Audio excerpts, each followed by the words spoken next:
There's a reason your plants aren't growing as fast as you think they should, and it's not the amount of nitrogen you're using.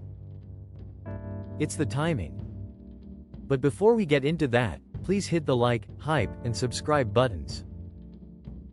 Then leave a comment about where you are watching this video from. And now back to why you are here. Most growers think nitrogen is just nitrogen.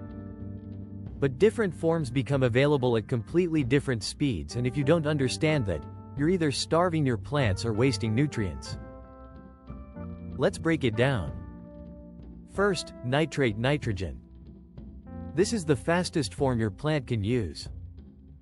The moment it hits the soil, your plant can absorb it immediately. No waiting.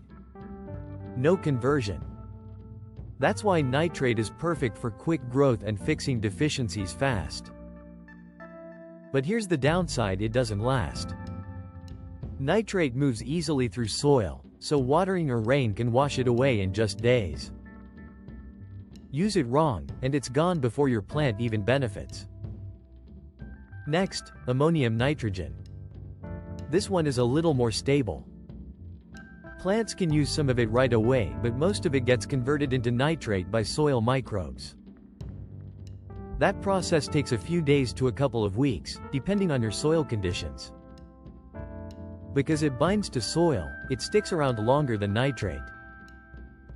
But too much can cause problems like toxicity or pH swings. Now, the slow game. Organic nitrogen. This includes things like compost, manure, and organic fertilizers. Your plant can't use this right away. It has to be broken down by microbes first. That process can take 1 to 3 weeks just to start, but once it does, it feeds your plant for weeks or even months. So this is your long-term fuel.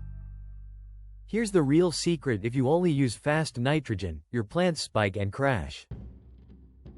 If you only use slow nitrogen, your plants struggle early on. The best growers combine both.